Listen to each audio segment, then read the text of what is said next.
قیامت تک ایسے لوگ آئیں گے جو ہماری رہنمائی کریں گے، جو ہمیں بتائیں گے سیاہ اور سفید کا فرق، جو ہمیں بتائیں گے کہ نبی کی زندگی کون سی ہے، نبی کا راستہ کون سا ہے، کامیابی کا راستہ کون سا ہے، دل کے کھل جانے کا راستہ کون سا ہے، دل میں تم چاہتے ہو کہ بہاریں آئیں، اس کے لیے کس راستے پر چلنا پڑے گا، قیامت تک کے لیے فکر نہ کرو، ایسے اللہ والے آئیں گے جو ہمیں یہ راستہ دکھائیں گے۔ ہاں، بس کرنا کیا ہے، ان کا ہاتھ پکڑنا ہے، ان کو سچا سمجھنا ہے، جیسے اللہ پر فرما رہے ہیں ان کو سچا سمجھنا ہے۔ میں سمجھتا ہوں کہ میں نے اپنی زندگی پر سب سے بڑا احسان یہ کیا، میں پرسنلی سمجھتا ہوں کہ باوجود اس کے کہ اس گانے والی زندگی میں تھا، گانے بجانے کی زندگی میں تھا، میرا دل اس بات کی گواہی دیتا تھا کہ یہ تبلیغ والے، یہ دعوت والے لوگ جو ہیں یہ اچھے مخلص لوگ ہیں، ان سے جڑنے میں میرا فائدہ ہے، میرا دل اس بات کی گواہی دیتا تھا، یقین کرو۔ ہاں، اور پھر اس کے اثرات بھی دیکھ لیے آنے والے وقتوں میں۔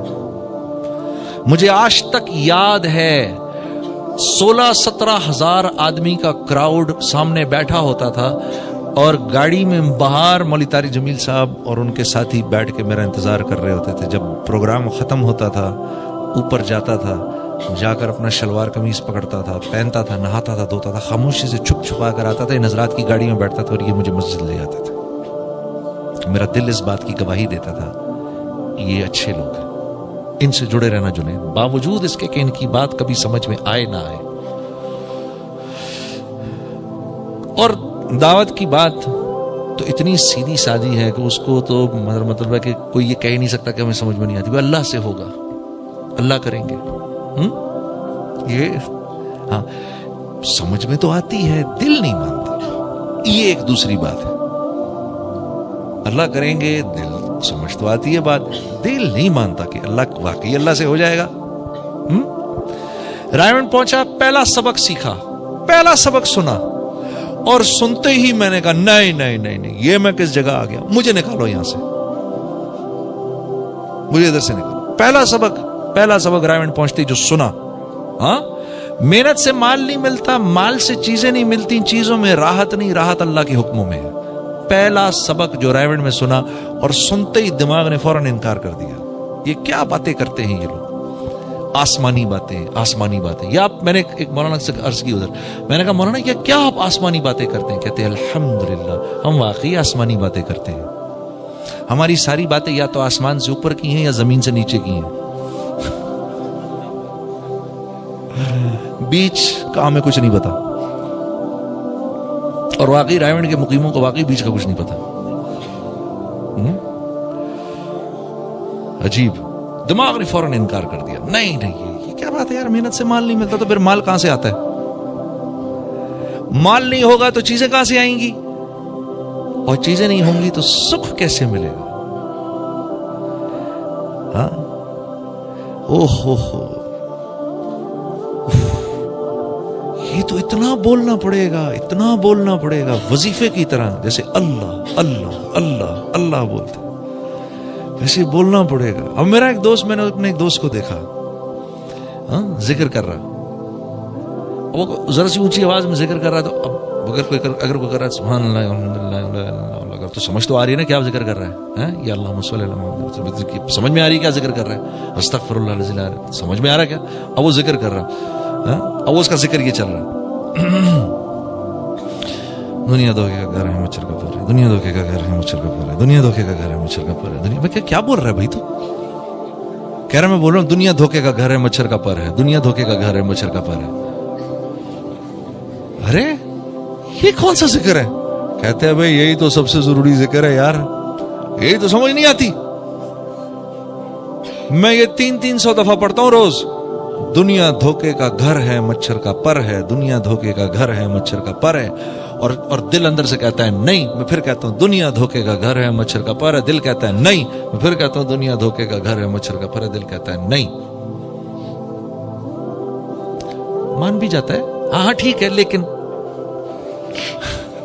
ہاں لیکن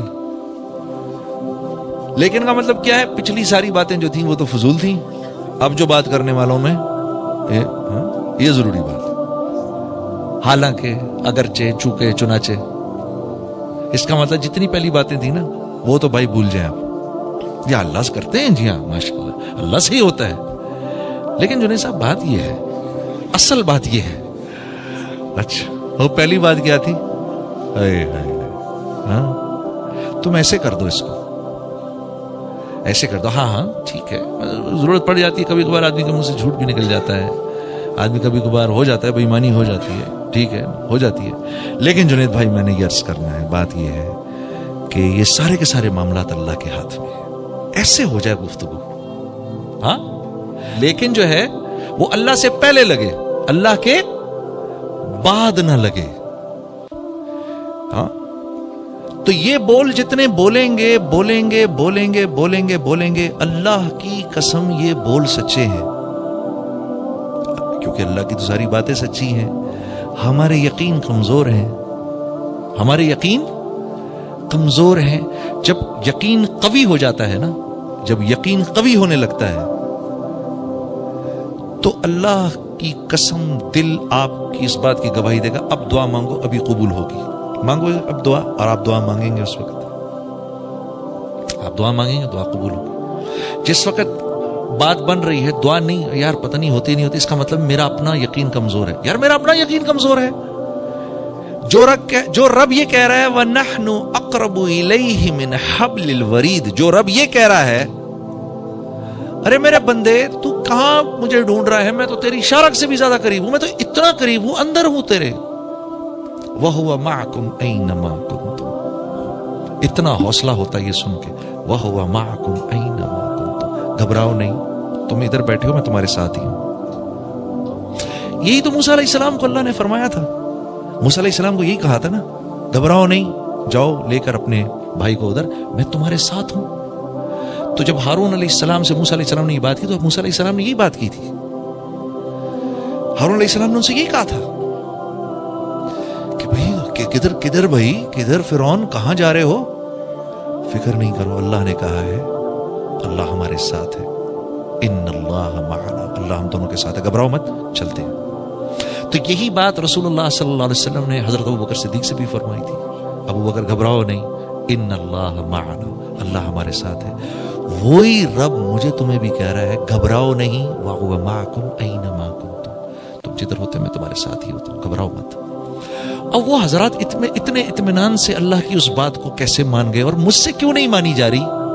ظاہر سی بات ہے انبیاء علیہ الصلوۃ والسلام ہیں, انبیاء کے ایمان تک تو ہم پہنچ نہیں سکتے, اور انبیاء کا ایمان جو ہے وہ مطلوب بھی نہیں ہے, کیونکہ انبیاء کا ایمان تو ہر وقت بڑھ رہا ہوتا ہے. ہم سے تو ایمان بھی صحابہ کا مطلوب ہے, اس لیے اللہ پاک نے ہم سے یہ نہیں فرمایا کہ ایسے ایمان لاؤ جیسے ہمارے نبی ایمان لائے, یہ نہیں فرمایا. ایسے ایمان لاؤ کما آمن الناس, جیسے یہ صحابہ ایمان لائے ویسے لاؤ. انبیاء کا تو بڑھ رہا ہوتا ہے, ٹھیک ہے, ہمارا اوپر نیچے اوپر نیچے اوپر, اور فرشتوں کا ایک ہی جیسے ہوتا ہے بالکل.